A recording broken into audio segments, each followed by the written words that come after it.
you need to challenge yourself to grow. The weights are not going to get lighter, but you're lifting heavier and it feels better. You can't be put in a position where everything is easy and you expecting to grow in any world, whether it's like your finances, whether it's your physical body, whether it's your body composition, whether it's your intelligence. If you don't stress yourself enough, it's not going to grow. Welcome to the V-Shred Better Body, Better Life podcast, where we help you live your best life while working on your health and fitness goals. We're here to make your journey fun and inspiring. What's going on, everyone? Welcome back to another episode of the Better Body, Better Life podcast. I'm your host, Vince, and today we are welcomed with another guest that we just had on. If you guys missed the last episode where we talked all about mobility versus muscle building, we have Dr. Zaki here, a good friend of mine, physical therapist, treats all my injuries, makes me actually be able to work out all the time. Welcome back. Thank you so much. Thanks for having me again. Yeah. So just as we did last time, tell everybody why we should trust everything you're about to say. Well, don't trust everything I say. Take everything with a grain of salt. But I'm a doctor of physical therapy. I graduated in 2015. Afterwards, did some extra training, did a residency, did a fellowship to kind of gain that extra bit. Came back to Vegas, started my own practice where now we specialize in working with only active adults and athletes, people that go to the gym, they run, they climb, they do yoga, and that ended up becoming a place where we end up seeing a lot of professional athletes now. Yeah. So we're kind of the go-to spot in town for professional athletes to rehab. Not even in town. You got people from all over. Yeah, we got NFL teams around the country that get us to rehab their guys, depending on if they're around the area. So yeah, we've kind of become that place, and I feel like we've become that place because we provide a level of service and a level of knowledge that allows people to get better somewhat faster, and provide a concierge level of service, and also provide a coach in that person's corner that's with them throughout the entire process, and has a very wide range of information. So I built that practice up. Now I do some more online mentoring, online work as well. So just kind of trying to spread more good information and allow people to feel better regardless of where they are on the planet. Yeah, and you're actually now kind of moving more into Zaki's so good at physical therapy that he teaches other physical therapists how to be good at physical therapy. That's kind of where his practice has I wouldn't say has taken you, because you still do work with clients one-on-one. Mm-hmm. I'd say your level of clients is a bit higher level than a typical physical therapist. Yeah. But no, I mean, one of the reasons that I said this on the last episode, one of the reasons that I love coming to you is because you're all about evidence. Yes. You're all if it's not evidence based, you don't preach it, really. Right. And you'll try stuff to see if absolutely. it works for you, if it works for that client, but you're generally looking for something that has shown that it's worked in literature. Right. And I love that. And there's different levels of evidence too, right? You can utilize evidence that's like a peer-reviewed study of an actual experiment done where they compared group A versus group B. You can have evidence that is more theory-based. That's like, hey, based on this scientific knowledge we have about basic principles of physics, of biomechanics, we can, assume this to be true. Right. And then we can actually do a scientific method in the clinic where I can have you check a test on you, say your shoulder motion. I can have you do an exercise and then recheck your shoulder motion. And that's basically me doing my own little experiment. So there is different levels of evidence. Obviously there's more bias in that than there is in a peer-reviewed study. But I think I think evidence is a great place to start. Literature is a great place to start, but really understanding how to consume information and criticize it the right way and scrutinize it the right way is going to be the way most of us gain good information. Yeah. And so getting into today's subject, we're going to be talking all about exercise selection, which I think is a huge piece of the puzzle for a lot of people, especially we're going to be talking about it as you age, and then also volume. Yeah. And I think those are two things that have changed for me drastically, especially since coming to you. Yeah. And just also as I've aged, I'm an old 30 now and I feel about 45.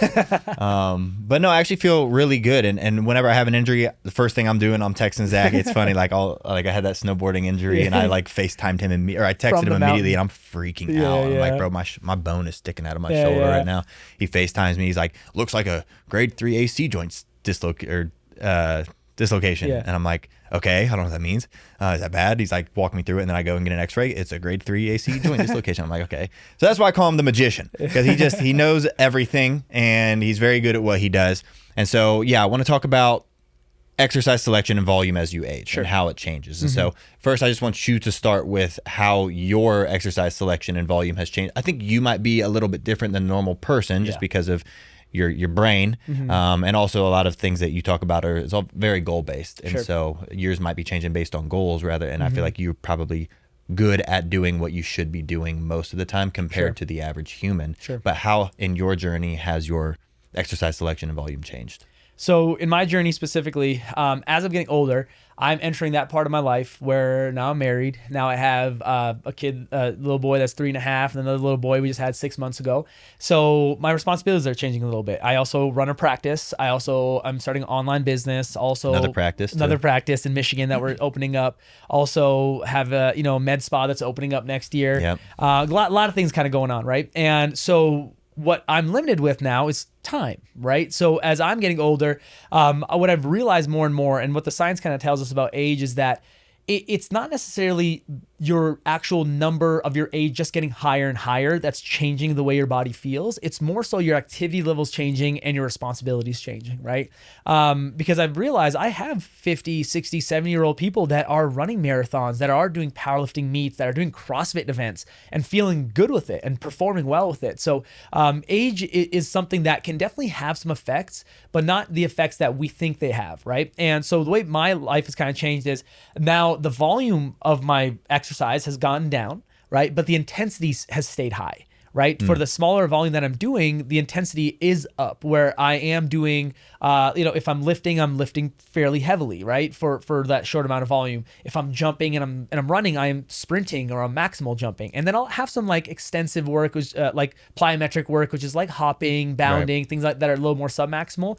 But if I only have a little bit of time, at the age I'm at, I need to make sure I need to keep up my maximal capabilities, because that's what comes down the fastest as you get older is your maximum capabilities. Right. Our mid-range capabilities generally stick around a little longer, but statistically we're shown that after you turn 30, 90% of people never sprint again after they turn 30. That's crazy. So then when you watch these viral videos go crazy about like people doing a 40-yard dash to pick their fantasy pulling a football. hamstring. Yeah, pull a hamstring. Every single one of them pulls a hamstring because that hamstring's never been lengthened that fast or put that much force through in decades. And now they're asking it to do it, right? So I think people underestimate the forces that can go on your body. Like if I'm sprinting, I can put 7 to 10 times my body weight amount of force through specific muscle groups. When's the last time you exposed your body to that? Yeah. Right. So you have to understand that. So that's where my mind's kind of changed. I want to make sure my top end stays my top end. And even with some of my NFL athletes in the off season, you have to hit top speed at least one time a week to maintain your top speed. Even when you're on a deload, even when you're like resting or trying to build up, you need to hit it at least one time a week. If you want to build, probably want to hit it more often than one time a week, but you need to hit top speed at least one time a week to maintain your top speed. And that's even for these NFL athletes that have everything at their disposal, the best nutrition, the best recovery, the best strength conditioning coaches, all that stuff. So as you age, my goal is to keep my top end stuff as top end as I possibly can. Okay. And then has the type of workouts that you do now, has that always been like that? The type of exercises you've been doing? Because I know like since I've been seeing you, and since like I've just certain injuries, I think, at least for me, certain injuries has caused me to branch out into other stuff. Yeah. Generally prescribed by you. But would you say that you're in the same boat where as you've aged, your exercise selection is changing pretty drastically, and you do much different stuff now that you would not have done when you were 20? 100%. I think when I was 20, I was just learning, really. Like I was exploring different movements. I was doing what I was in the muscle and fitness magazines. I was doing what was on bodybuilding.com. Yeah, all these places, and like that's where you learn, and that's where exercise, in my opinion, the social age or the social media age really got popularized. It was internet sites like tnation.com and stuff like that, where we used to go on the forums, and everything's on there about looking better, right? And what they discounted and what they kind of avoided was talking about how to move better, how to perform better. So as I've gotten older, my goal is performance more than aesthetics. Yeah. And the funny thing is, like, when you chase aesthetics, the amount of performance that comes with it is not very much. You actually have a little bit of decrease in performance when you're only chasing aesthetics. I'd say a lot of decrease in performance. And think about like your top level bodybuilders. they don't move very well, right? Let them shoot a basketball. Right. Yeah. They can squeeze really hard, but they can't really relax as much as the athlete needs to. But then when you're chasing performance, you get some pretty decent aesthetics that come with it. Like think of like a sprinter, think of like an Olympic weightlifter, right? Their move is more performance, but they're jacked, man. Like they're moving things fast. And I think that people discount that. People think that because bodybuilding is really what popularized exercise and like how to really lift weights. But we were just talking about this earlier. Like if your goal is not to get on stage in a Speedo and oil yourself up and pose in front of people, like why are you lifting like a bodybuilder? Yeah. Right. You should be training like someone that has different goals because you do have different goals. Right. And it, like for me specifically, I do still like looking aesthetic. Absolutely. I like having a Absolutely. good physique, but I also know the importance now of my body being able to move and injury prevention. And also just feeling good. Like when I walk down the stairs, I don't like my knees hurting. When I get out of bed, I don't like pulling at my low back because it's kind of hurting a little bit and needing to, if I'm standing for too long, having to stretch it out every 10 minutes. I've been in that boat before and it's not fun. 100%. And the difference in how you look might be a little, it's very minuscule, I'd say. Like when I looked my absolute best, I was probably way less mobile than I am when I looked slightly worse. Exactly. You know? Exactly. Yeah, I think that's a great way to put it because there is always going to be a trade-off. But in general, from what I've seen, the trade-off towards aesthetics only is usually, like you said, a lot bigger of a sacrifice in my mobility versus the other side. But the funny thing is, if you attack it understanding this stuff, maybe even at the start of your journey, like at the start of, like even if you're getting into this at age 35, right? If you're starting this at age 35 and you're getting into exercising and wanting to hit these different goals and you have a performance, mobility, and aesthetic mindset going into it, a lot of these things that you think aging is going to do to you probably won't do. Yeah. Because you're able to reverse the effects. And I don't like using that term a lot because the effects of aging are a lot slower than you think.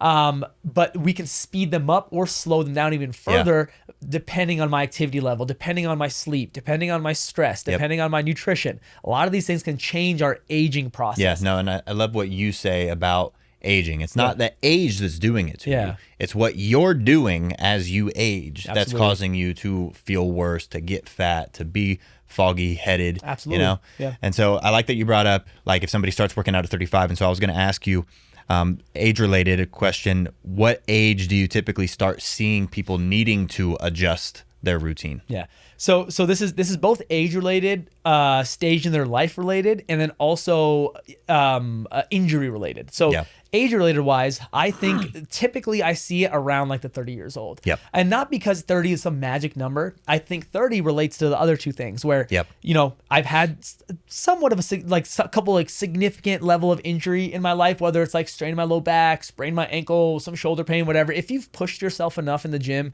or playing basketball, whatever you're doing. Especially when you grow up an idiot in the gym. Right. From 15 years old to 25 years old, you're just lifting like a dipshit. Yeah. And the funny thing, you're going to eventually have some kind of injury, but I would much rather someone push themselves in the gym and have some shoulder pain, some back pain, than them sit on the couch and get diabetes or heart issues, right? So it's a trade-off there too, but one I would take every day. And the other thing I would say is like it's depending on the stage of your life. Some people get married at 22 and start having kids at 23. Like at that point, the stage of their life is different. So now their responsibilities are different, their stress levels are different, their sleep is different, and that can quote unquote age you faster, right? Because stress is something that can age you faster. They've actually like it's interesting to look at, and I don't think there's like a lot of studies done on it, but there's a reason why a lot of these like inner city schools that maybe are not in the greatest areas, their sports teams generally do better in basketball and football and more athletic type programs, is because these kids that are in these programs are aging faster and they're at an older level at 13 than the kids that have grown up with not a lot of stressors in their life, because stress ages you faster. Oh, interesting. Right. So these kids have gone through hardships that other kids will never see. Right. So I bet you've seen this, like when you've played volleyball growing up, you go to play school, I'm like, this kid's not 16. That's a 30-year-old man right there. Right. Yeah, he got a mortgage. Right. So you see that, and it's because of the life they've lived that's aged them like that. And it can give them, that's interesting to think about. It can give some beneficial qualities of like muscle build. You got these big calf delts at 15. You're like, who the hell is this kid? Right? he got gray facial hair. Right. So you see these things happen, and you have to wonder why. And a lot of times it's because of the the stresses they've been put through. That's so interesting. So it can age you faster. So I think there's a a birth certificate related age everybody has, but also like a biological age you have that can have some positives as you get older and some negatives as you get older. So depending on where you are with that will dictate, hey, what level do I need to change my exercise? How would you test your biological age, do you think? That's an interesting question. I don't have an answer for that because there's brain age, right? So there's it's funny when we were younger, we had this little Nintendo DS game that used to have you do like IQ tests and stuff, and they would give you a brain age. And that's not like a scientifically studied thing, but I think how quickly you can process information will give you brain age, right? And ability to stay sharp there. When it comes to biological age, I think realistically the best way to check it is a couple of different ways. One, like in the morning when you wake up, like how do you feel? What's your energy levels like, right? Are you starting to get a decrease in libido? Are you starting to get a decrease in energy, mental fatigue, mental fog sooner than normal? Are you feeling old, right? You can't really put a specific number on it, but there are effects that all of us feel. And like I would almost put those stresses and those effects kind of feeling like you're sick all the time. Right, you might not have an infection, you might not have a runny nose, those things, but the body aches and like the fatigue, you get heaviness you feel in your body as you get up. That's because when you're sick, your body's fighting an infection. It's under a lot of stress. Those signs are put on your body to give you an idea. Hey, chill out a little bit, right? Or at least change something. Right? Change something in your life while this is going on, right? So when these stresses and these symptoms come on of pain or immobility, usually it's your body's way of telling you, hey, you need to make a change, dude. Whether it's eating better, sleeping better, moving better, training better, it's usually a sign of change. So I don't think there's a way of measuring biological age, but there is signs and symptoms you should be on the lookout for to understand, hey, I'm not doing what I can to maximize my body's potential. Yeah, and that's a great place for a little cross promotion. If you guys didn't listen to our last episode, we talked about mobility versus muscle building. I think that goes right in line with that because whenever I've felt my worst, it's because I've had a lack of mobility. I've never really been in this scenario where like I'm eating like crap all the time or I'm super sedentary. That's just not who I've ever been really.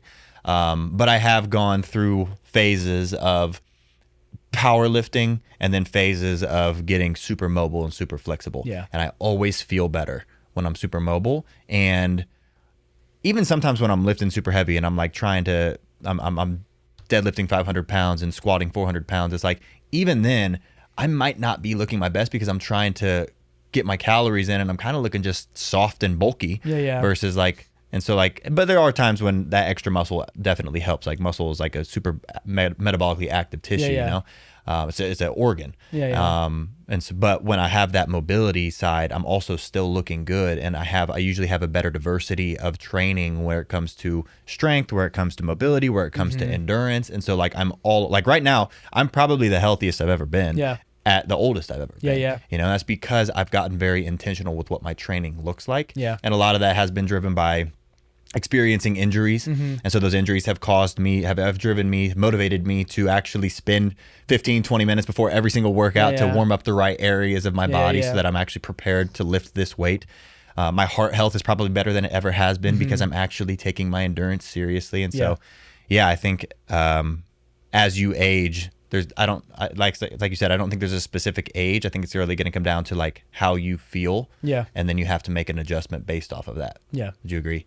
And basically you just detailed in your own life how you did exactly what we just talked about. Like, you know, the injuries you go through, the lifestyle changes you go through shape you as you are as a human being, right? And I think that everybody has different circumstances. So everybody's training should look different because everybody is different. And to use something like age as either a reason to do something or an excuse not to do something, I think is a little short-sighted. And I think it should be based on what your body has done. And because at the end of the day, I think as we talk more into like the generals I see into exercise selection as you get older, understand this, that movement preparedness will trump movement selection almost any day of the week, right? Being prepared for a movement will allow you to be more ready for that movement than having quote unquote perfect form. Right? Okay. I've seen people get off the couch and not run in a really long time, start running, have perfect form with running and not feel very good. Right. But I've seen people with not great running form, but they've been running 20 miles a week for their, for the past 10 years. And they feel pretty good with that form because their body has built a resilience with that pattern.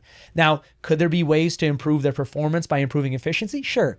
But when it comes to like that painful feeling we get and that old feeling we get, generally that's just a inadequate preparation, not an inadequate movement selection, right? Because almost anything, as long as you have, blood in your heart, in your veins, you have air in your lungs, like your body will adapt to things you do, whether it's positively or negatively.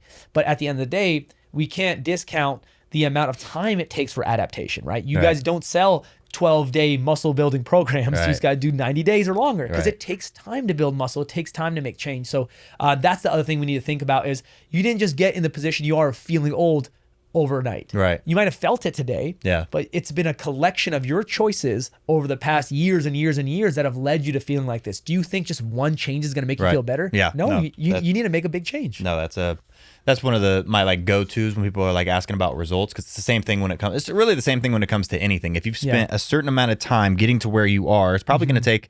I don't want to say a certain amount of time as it took you to get there to get back. Right. But you have to understand that there is a certain amount of time that you have to be patient through. 100%. Where if I spent 5-10 years of my life lifting kind of wrong, hurting my back, hurting my shoulders, like wearing down at certain joints, it's going to take some time to build the resilience back up, especially if I'm not doing it as much as I should be doing it, and stop when I start feeling a little bit better. But I think that another point to bring up about that is that I think that's what you guys do very well, right? Because the easy way to make people more patient is give them an experience, don't give them a task, right? So instead of just being like, oh, this is what you're going to do today, it's like, well, this is what you're going to do, but this is why you're doing it. This is how you're doing it. This is how I'm going to support you. Now you're creating an experience. Experience builds patience. There's a reason why people stand in line for a ride at Disneyland for 3 hours at a time. It's because of the experience, the magic of the place, right? And otherwise they wouldn't do that. They would never wait 3 hours in line. The rides aren't that good. They're not that great. They're 35 to 60 seconds of a little bit of fun. Are they worth a 3-hour trade-off? To most people, no. But they're in Disneyland, they do it all the time, right? So if you can create an experience, and this is whether you're working with a coach or not, I would almost recommend always working with a coach when you're first getting into things or when you really have a high-level goal. But otherwise, like if you're in a place where you're trying to make a habit change in your own life, you need to make an experience for yourself. You can't just be like, oh, I have to just do this because I have to do this. It's like, you have to create an experience for yourself a little bit. Like if say this is a kind of a gross example, but say I have never brushed my teeth in my life, right? And I want to get into it because my teeth are falling out. Everyone's recommending for me to do it. And like, it's just like, oh, you just have to brush your teeth. I'm like, but I've never done it. Like I might have anxieties about it, whatever. Like I would buy the best toothpaste the best tasting toothpaste. I would get the best brush I could possibly get because now I'm like, oh, this is an experience. Now I've created something in my mind that I've had so many mental barriers against starting, and I've made it the easiest for me to get started. And that's where I feel like working with a coach helps so much. I think that's good. And then also on the other side of it, you want to make things that you need to do easier, and you want to make things that you shouldn't do harder. Yes, absolutely. 100%. I think creating barriers where they need to be created is really important. I think it's just like when you have to once you get married and you move out of the house, you need to create boundaries with your parents not to show up at your house all day, right? Because it's something that the type of parents that you have, right? I don't know, but like you need to create boundaries with your social circle about things you can do and things you can't do. The same way you should create boundaries with yourself with habits. Right? Boundaries are just as important as allowing yourself to do things. And I think whether it's like diet, right? I know for myself, like, dude, I have a crazy sweet tooth. Like, me too. I had one time where my friend left a box of Reese's Pieces. I'm like, hey, are you sure you don't want any? He's like, oh, you're not going to eat all of it. Came down 15 minutes later, the whole box is gone. I'm like, I'll buy you another one, dude. I'm sorry. But it's just one of those things. For me, I don't buy those things in my house. Right. If they're not there, I don't think about them. But if I buy them, they're gone, dude. So I understand that about myself. I want to make it harder for me to eat that quote unquote bad food. Like some of it sometimes is okay, but not being gluttonous with it. But I understand my tendencies. So understanding who you are as a person as you get older, it gives you the luxury of time to understand yourself. But you have to be intentional about it. You have to understand who you are, not just look at, oh, that was a one-off thing. But you've done it the last 10 times you tried working out. Right. So look at it as a pattern. Don't look at it. You have to be a little less defensive about your own criticism of yourself to be able to actually make a change. That was funny. I do have a sweet tooth, but like I do have also terrible food around me all the time. All the time. I'm just luckily not a snacker. Yeah. And I don't know if that's been by this. I don't know if that's been like a conscious decision that I've made over the years, like to get good at not making a habit out of snacking. But I do have a crazy sweet tooth. My thing is when I first get the taste of it, then I can't stop. Yeah. But if I don't have the taste of it, I don't really have Pringles effect. Exactly. Once you pop, you can't stop, dude. So that's the thing. That's the thing that I have to look out for. Like if my assistant makes cookies or something like that, like I want them all the time. Yeah. But until I take that first bite, I'm not driven to eat the rest of them. 100%. But the second I taste that, they're gone. Yeah.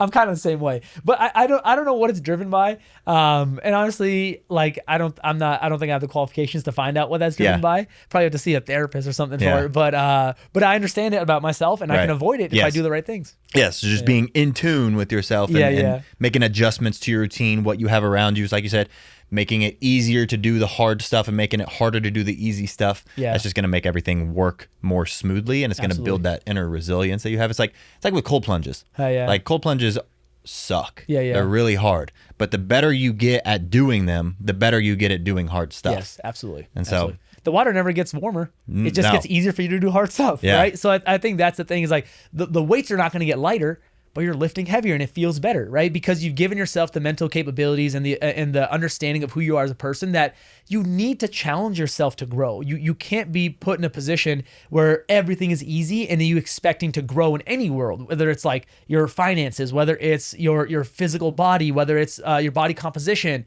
whether it's your intelligence. If you don't stress yourself enough, it's not going to grow. Yeah. And then kind of bridging off of that, with that stress comes the necessity of recovery and rest. Yes. What is your take on the amount of recovery, the amount of rest you need as you get older? Does it increase? Does it stay the same? But it's lifestyle factors that make it change. So it's not really age related, but it's what you're doing related. I know you talked a lot about that, and I love that. Yeah. But how would you say that the recovery time changes generally as people get older? Yeah. So one thing I would do before we get into this is I would change the mindset of recovery into adaptation, meaning that you're not recovering, you're adapting, right? You're adapting because like recovery would mean I get better and I get back to the same spot. But we know when we lift and we can do some muscle damage, we do some things, and our muscle grows, we're actually getting past where we were. I'm getting stronger, right? Like, and that's where that's why I don't like the term wear and tear. Because like cars get wear and tear because they're not living biological human organisms that can actually adapt and change. Right. So if your doctor's comparing you to a car and saying, hey, you have wear and tear, your tires can only go so much, run the hell the other way because it's not the right mentality to have. Right? So that's the first thing is I would say change it to adaptation and not recovery. Now, as you get older, you absolutely do need a little longer time to adapt because you have hormonal changes, because you have stress-related changes, because you have responsibility changes that require you to not put everything into that adaptation, right? Like when I was younger and I was playing basketball, say in high school, only responsibilities I had was, go to school, do my homework, play basketball. Yeah. My parents took care of everything else. I had like a little bit of a side job once in a while, but it wasn't like I was working to survive. Yeah. I was working to get some extra, maybe buy a pair of basketball shoes, whatever. And everyone's circumstances are a little different. So depending on your circumstances, your recovery can get longer or shorter, or your adaptation. And as you get older, generally with the decrease in testosterone, change in hormones, generally the adaptation takes a little bit longer. But if you keep up with your activities, you don't have as long of a break in between. Like, hey, I took like a 5-year break from lifting, a 5-year break from exercising. That will lessen those effects of adaptation because you've never had to unadapt and then readapt. Yeah. You've stayed around that adaptation level the entire time. So that will allow you to maintain that throughout your lifestyle, is not having those huge drops in activity level. Yeah. And do you think it's the same? Like you said, you used an example of 5 years off. Do you think it's the same if someone takes 3 months off? I think with 3 months off, there is some detraining, obviously to a less effect of 5 years, but there is some detraining. You're going to lose some strength. You're going to lose some muscle. Strength usually goes first. Yep. Muscle usually takes a little bit longer, but you will strength, I feel like, goes next day. Because a lot of strength is neurological. Right? There's a reason why there's 140-pound guys out there in powerlifting that can deadlift 600 pounds. Yeah. It's not because they have as much muscle tissue as you. It's because the neurological drive to those muscles and the patterning they've built, and maybe their proportions. More efficient. Yeah, more efficient with longer arms. They're built for it, right? So I don't know if you guys ever seen Lamar Gant, but he's the first guy that I think he did 4 to 5 times his body weight of a deadlift. First of all, he had scoliosis. That's the funny thing about it. Like his body wasn't like quote unquote built for lifting, but he had arms down to his shins, dude. It was crazy, but super strong as well. But some people are built for certain things, right? And I think at the end of the day, understanding what you're built for, understanding what movements over your lifestyle like have generally done well for you, and not trying to fit yourself in a box you're not built for, is going to be another thing that aging is going to help us with, because I have more time to understand what movements I do well with. Yeah. But I have to be aware of those and be intentional about them throughout this time, right? Yeah. If I find myself getting hurt all the time and I can't figure it out, but my program has never changed, I'm always doing heavy back squats. And I'm not saying back squats are bad. All I'm saying is that maybe for that person, right? And they never figured out that specific point in time in their life, right? So I think everything requires context, but you have to be aware to build context, right? Like if I'm studying for an exam and I just keep reading the same page over and over, it's not sticking. But then I make context of like, okay, I read this sentence, I understand this maybe biological principle I'm trying to study, and then I make a correlation to something that happened in my life. I'm gonna have a lot easier time remembering this and making an effect with this knowledge, right? Yes. Same thing happens with working out. When you're working out, be in tune with your body. Don't just go through the motions. Try to understand why your body moves the way it does. Try to understand why it feels the way it does, and watch how much better and more confidence you go into the gym with when you understand those things. Yeah. The correlation thing I think is huge, because like anytime I'm trying to remember anything, whether it's a number, whether it's an airport gate, if the airport gate is is D4 or whatever, I'm immediately trying to find a word that I can associate D with. So it's going to be dog, and then 4. What does 4 relate to in my life? Honestly, I can't think of anything off the top of my head, but there's going to be something in my life that I'm going to relate 4 to, and it's going to make me and then when I go back to remember the gate, I'm going to go, oh, that was dog 4. Right. You know, and I'm going to remember it better than just trying to remember this letter and this number. Absolutely. So that correlation I think is huge. And then when it comes to that exercise selection, what exercises do you think become less suitable as we age, or do you think there are any? I think like I said, it's all context driven, but if I was going to speak in generalities and not like putting everybody in the same box, in general, what I see, because of folks as they get older, generally spend a little more time sitting, a little more time inactive, a little more stressors, things that generally tax the whole central nervous system is tougher and tougher for your body to adapt to as you get older. For example, I can take 400 pounds, I can put it on back of my shoulders and do a back squat. Now I understand that's giving me spinal load. It's also giving me complete whole body kind of compression, loading my body up in that space, right? I can take the same 400 pounds, put it around a belt around my waist and do a belt squat, and put the same amount of load on my legs, recover and adapt a lot quicker to that versus the back squat. Because the back squat has a lot more central nervous system adaptation. It's also one of those things that is pushing me into this compressed position of my chest forward, which is not a bad thing. It's just generally what I see more and more people get biased towards. Generally what you need the opposite of, because that's what you get a lot of. Yeah, especially as a lifter. And so I've seen people do pretty positively by kind of being more in tune with how much they're loading their spine versus not loading the spine. The spine is meant to move. And if you're only loading the spine and not training it to move through all different ranges of motion, you're usually going to miss out on the movement aspect and only create a stiffer spine, right? Which some people want a stiff spine. Powerlifters need a stiff spine, right? So like I said, everything has context. Nothing is inherently bad, but in general, if you can focus on bringing more athletic type movements and more split stances, more asymmetrical type movements, and then also maybe be more in tune with how much you're loading your spine, and say you want to load your glutes, right, and your hamstrings, and you want to do posterior chain work.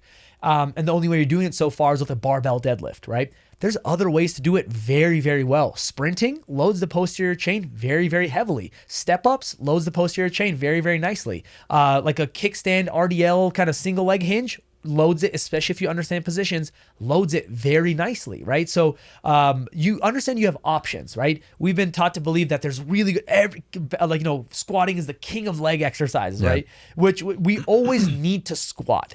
Throughout our life, we'll have to squat, whether it's split squat, getting off of a low chair, getting on the toilet, we have to squat. But it doesn't mean you have to back squat all the time. You could do a Zercher squat. You could do a front squat. You could do a goblet squat. Do what feels right to you and it helps you get closer to your goals. Nice, because I was going to ask next, when it comes to those 3 main lifts that are super beneficial, because bench press is going to be one of the better exercises for upper body. Squat's going to be one for lower body. Deadlift's going to be for really full body. When it comes to those 3 lifts, how how do you approach changing those, or just compound lifts in general? Right. How do you approach changing those for someone as they're getting older? Someone hits 40. Right. What I would say, like we talked about at the beginning, is I would make sure you make sure you do them at least at a level where you have like near maximal strength so like above 80 to 85% of your 1 rep max weight, and like push it for 5 reps, right? Because I don't want to, as I'm aging, I don't want to lose my top end strength. That's where I would probably utilize those things the most, is decrease the volume a bit and keep the intensity high, right? So I can make sure I have that maximum force production that's required, because as you age, and this is not like 30, 35, this is more up to like the 65, 70 year range.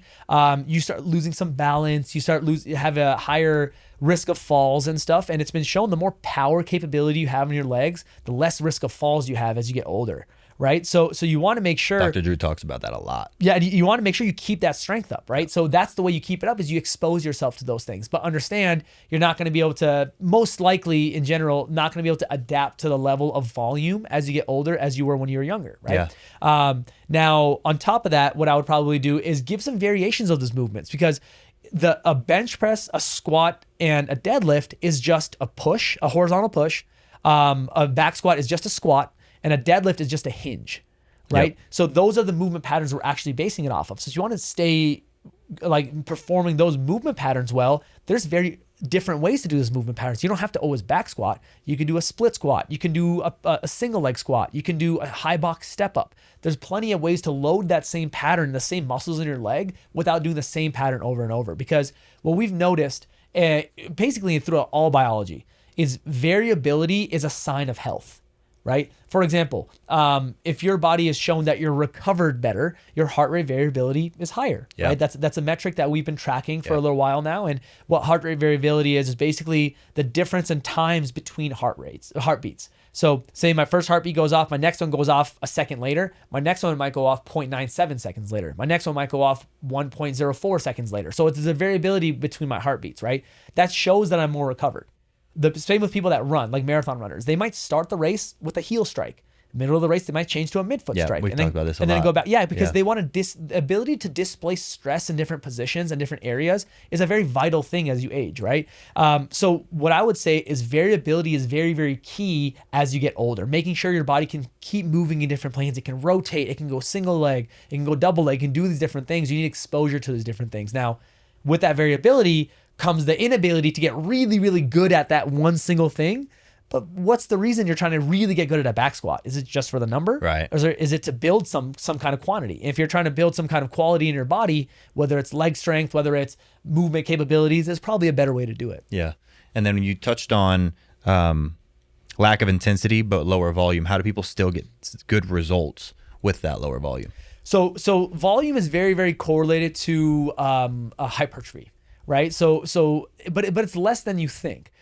Most studies show that you need to get at least 10 good hard sets of a muscle group to like induce pretty decent amount of hypertrophy in that muscle group. Right. And that's once a week, twice a week. It can be spread out however you want. It can be 3 times a week, 3 sets, 4 sets. It can be, 10 sets one day, whatever it is. Generally, in my experience, I've seen that spreading them out like at least twice a week is the most beneficial way. So you're not annihilating that muscle group and having a couple of days of like really poor movement. They can actually adapt to it. Yeah. So usually recover and get smacked.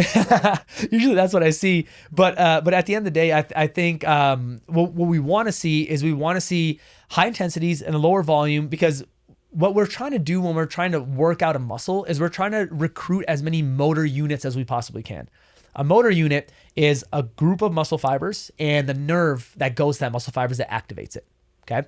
So we're trying to recruit those. And what they're based on is called Henneman's size principle, meaning that I don't want to pick a pencil off the ground and pick up and use every motor fiber in my body to pick it up. I'm going to go the most efficient route possible. So the only way to recruit all of my muscle fibers is a couple different ways. I can either lift something till failure, which it's been shown your adaptation capabilities and your recovery capabilities when you're doing higher rep sets is actually harder to recover from that in your nervous system recovery is harder to recover versus a heavier set and lower reps, especially if you go to the same RPE. Okay. But you can lift a failure. That can be another way to kind of recruit as many motor units as possible. You can lift things faster throw things, jumping, things like that can bring on a lot of motor unit recruitment. The problem with doing things really fast is you don't get enough time under tension because it's a quick burst and to go away, right? Would And you then say risk of injury is higher too for if you move those things faster, if you're not prepared. Okay. Like we've talked about, I think movement preparedness trumps movement selection. So Okay. if you're not prepared for it, for anything, you can have a higher Yeah. risk of injury, right? And then the last thing would be to lift heavier, right? If I'm lifting 80 to 85% of my 1 rep max, I'm recruiting those bigger muscle fibers right away because I need it, right? I need to lift it because without those muscle fibers, I wouldn't be able to move this weight. So those are the 3 ways to kind of recruit muscle fibers. And as you get older, you know, like I said, adaptation to higher volumes is harder. And moving things faster generally don't have as much time under tension as we need. So the easiest way to keep that size and that muscle is going to be to lift heavier things for less volume. And then so talking about when you get over that 40 hump, Yeah. what common mistakes do you see people making the most when it comes to their selection of exercises and volume when Yeah. they hit 40 or over? So a lot of folks around that 40 start getting like that plateau feeling. Man, my body hasn't changed in a really long time. So what I need to drive a lot of extra volume, right? I need to just do more in the gym rather than do different. Yeah. Right. And I think that's the biggest mistake I see is folks get into the gym and they just think more is better. But even like doing too much of even a good thing can hurt you. Yeah. Like I can get water poisoning if I drink too much water, Yeah. even though it's the essence of life, right? I need it to survive. But at the end of the day, like you want to put yourself kind of looking like you want to almost like astral project out of your body and look at yourself from a different point of view. That's why having a coach is very beneficial Yeah. because it's so hard to look at yourself differently. When I hurt myself, I go to see one of my therapists. Yeah. I don't do it myself because I have such a biased view of my body, right? Right. So these people get to a plateau and they think like, man, I'm doing everything right. I couldn't possibly be doing anything wrong. I just need to do more of it. And then they push more and more and they get under adapted, they get under recovered and their body doesn't change at all. They almost get more tired. Rather than switching to higher intensity work, lower volume work, and maybe changing up their routine a little bit, maybe doing more frequency, less volume on the one specific day, changing things up that way. I think that's the biggest mistake I see as folks get older with their exercise selection and just their workouts in general, is they have a hard time kind of realistically like looking at themselves. Accepting it. So accept that like you might not know everything about yourself. And if you've gotten to a plateau and you've tried the same thing over and over, how is more of the same thing going to get you the goals you're trying to get to? Yeah. It doesn't make a lot of sense until you think about it that way. Well, and people are training in that specific way when they're younger, no problem. Yeah. And then they think that they can still into their 40s, maybe even older than that, and they realize, oh, I haven't done this. Because that's usually what happens is somebody will take a break if you've seen the same Absolutely. thing. But even with somebody who hasn't really taken a break, things still do change. Like I haven't taken a break and working out ever. Yeah, you know, I've been lifting since I started when I was 14 years old. But the type of training has changed because of what I've been through, because my goals have changed. Yeah, absolutely. But for somebody who's not like super cognizant of making sure that they're doing it properly, what would be your piece of advice to a 40-year-old who is bummed out that they can't train like their 20-year-old self? Yeah. The piece of advice would be like, realistically, why do you want to train like your 20-year-old self? I think that's the first thing you got to do is ask yourself that question. Why? Is there a sense of identity that you've lost because you can't train like your 20-year-old self? I like right? that. Like that's usually what it is. And a lot of the, like in terms of like after an injury, I'm sure you've experienced this. People have like almost depressive qualities that come on, right? Like you hurt yourself and you go into like a state of depression for a little while. You get really bummed. And it's because you've kind of lost your identity a little bit, right? Especially with my like professional athletes that come in and they like are out for 8 to 10 games in the NFL. They are almost different people and they're really down in the dumps about it. Cause like this being a football player is their identity. They've built around their entire life. Yeah. Their whole life, right? Guess who's hitting them up for tickets all the time? Friends and family. And they're like, oh, are you playing? Are you playing? Like the more questions they get like that, the worse they keep feeling. Yeah. And it's really sad to see because people stop treating them like humans, right? And at the end of the day, like people stop treating themselves as humans as they get older. right? They think that, hey, I should be like I was 20. I've done something wrong, so that's why I can't train like that. It's like, no, you just lived your life, right? That's your stages of life are different. So I think really asking yourself, why do I need to train like I was 20, right? Do I want to look like I was 20? Do I need to go get plastic surgery to get the wrinkles away? Do I need to there's things that happen as you age that are supposed to happen, right? As trees get bigger, they get more rings on the inside, right? There's things that are happening inside my body that aren't necessarily due to bad things, just aging, right? So that's the first thing I would ask myself. And then after that, I would say, your goals have now changed since now you're 40, right? You may want to move for different reasons. Really hammer down your actual goals. And a really, like, it's a little morbid, but a really good goal I have people, like a exercise I have people do is the funeral exercise. If they get to this point where they're really kind of down about why they can't train like they're 20, I'm like, okay, pretend we're 30, 40 years in the future. You're at your funeral, right? And there's 3 groups of people, right? There's your friends, there's your family, and then there's your coworkers. What do you want them to say about you at your funeral? And you could even limit it to just your physical capabilities. I was gonna say that goes way deeper than just physical. Goes deep, but keeping it surface level. Yeah, you can keep it surface level and be like, what do you want them to say about you, right? Is what you're trying to do at 40 leading you to being for them to say those things about you, about your physical capabilities, right? Do you need them to say, oh, he was shredded, he was jacked, he trained like he was 20 for his whole life? It's usually not. It's usually like an attachment to that, because at that point you felt pretty good, right? So it's a correlation in your mind. You think, I was feeling really good because I was training like that. But realistically, your whole life was different, right? So you need to step back a little bit, zoom out, and look at what your life looks like. How, not just your training wasn't the only thing that changed. It was a lot of different stuff. So if you take into account all that stuff, you'll realize, hey, maybe it's not just me training like that. Maybe I need to change some other things as well. And it'll make your mentality of getting around like, okay, maybe I don't need to train like I was 20 years old, make it more easier to accept. Is there anything that you would have changed when you were younger? Yeah, absolutely. Dude, I would have done a ton of different stuff. So the biggest thing I would have done is I would have rehabbed my ankle injuries different, right? Like I just, sprung right back.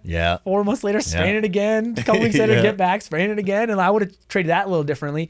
But also, I probably wouldn't have done bodybuilding programs. I would have spent more time jumping, spent more time sprinting. And I did a lot of it during basketball practice, during track and field and stuff. But like, I probably would have spent a little more time doing that. And then, like, it's so funny. Everyone has this, like I see these Instagram posts and stuff about, like, imagine you took this pill and you had this same mind if you got back into like your 15-year-old body. Like, what would you do different, right? And it's I'd be a billionaire. That's what I'm saying. Like, I would have bought Bitcoin. I would have bet on the Pistons in 2003. Like, there would have been a lot of stuff I would have done, right? But like at the end of the day, like you can't, right? You can't do that. And the best step forward is the next step forward. So I think people get stuck in a mindset of like. People get stuck in a mindset of like, what could I have done differently? It's like, dude, forget about that.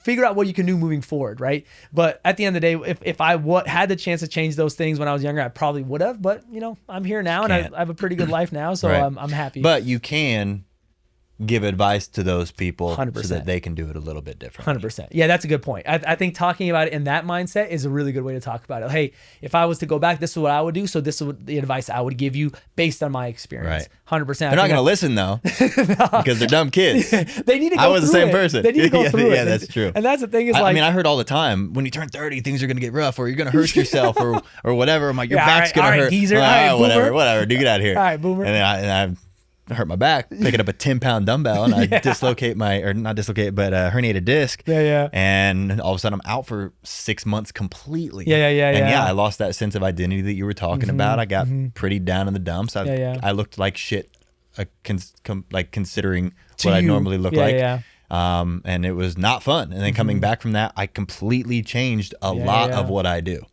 And so and that's what I think is like we would love, and I'm finding that's out more and more now that I have a 3.5-year-old, right? I would love for him to listen to everything I say based on my experience, but they got to go through this shit, man. They have to understand, like, and they have to their stripes. They have to feel. They have to, like, we can't protect them from feeling these things. Sometimes protecting them too much can lead them to be soft and have other side of like mental health disorders, right? So scared all the time. Yeah. So we want to make sure that we allow people to go through those stressors, right? Just like you said, like I've talked to you about being proactive about things a lot, but eventually it kind of falls off and you hurt yourself and you're back in the office and it's normal, right? It's tough. You have to feel these things, and the things you really felt and been able to allow yourself to feel is where you've made the biggest change. Yeah.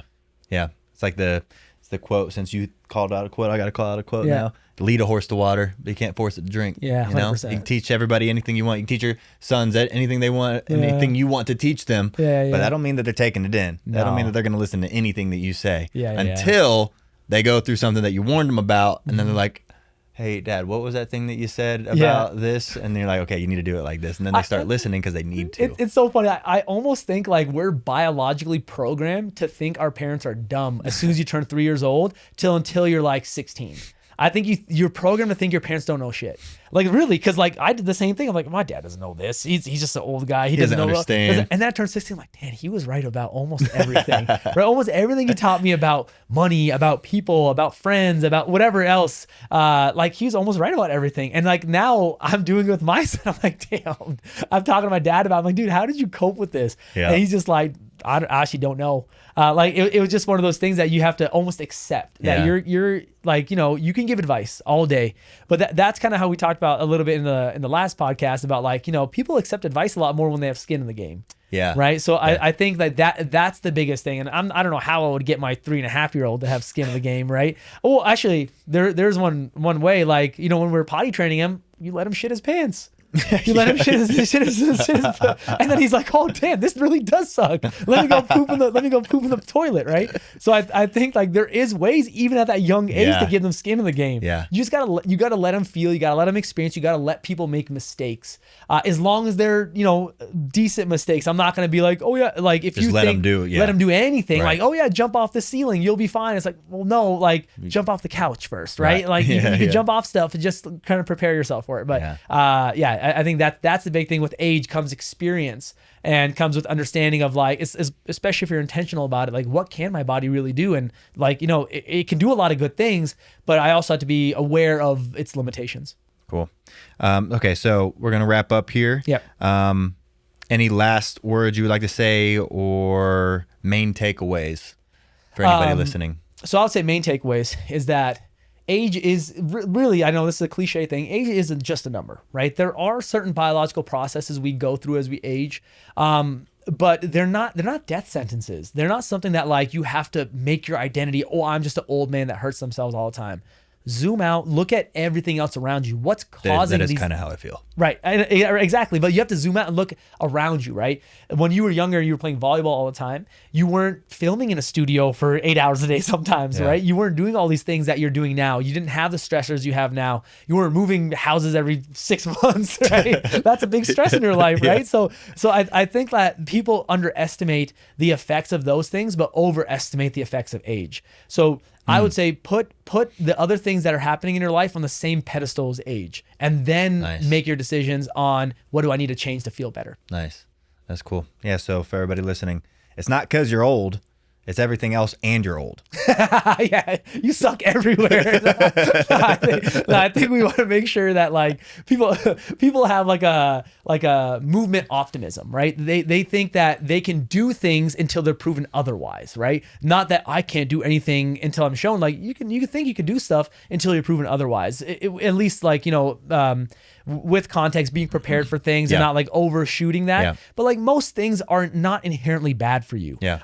Just got to do it in the right context and the right amount. Yeah. No, I love the preparedness. Yeah. Versus the selection. 100%. Yep. Cool. Well, I appreciate you doing this. We've been scheduling this for a long time, so I'm glad we finally made it happen. I think we covered some really good stuff. Yeah. And there's a bunch of other topics that we also are probably going to go over in the future. And so make sure you guys are staying around and watching all the episodes. And we have a ton of other episodes as well. We come out with episodes every single week. So if you're not if you're not subscribed or anything, you're not checking in on this weekly, you should be. But thank you for being here, brother. Of course, man. Thank you for having me. Had a good time. Yes, sir. Now, if you are looking for some extra support and you aren't looking to spend a fortune, you should consider working with one of our V-Shred certified coaches. We'll figure out your macros. We'll figure out your calories. We'll figure out what your custom meal plan will look like. And yes, we'll make sure that it contains your favorite foods. And basically all you do is you let your coach know what you like, what you don't like, because when we say custom, we mean it. And you get unlimited emails, you get weekly check-ins, you get access to our brand new coaching app where you can message them at any time about anything with any questions. Our coaches are here to help you reach your goals, and they care about your success. And so all the details about how it works is in the description down below. So check that out if you want to. But thank you again for tuning in. Until next time. Thanks for tuning in to today's episode of V-Shred's Better Body, Better Life podcast.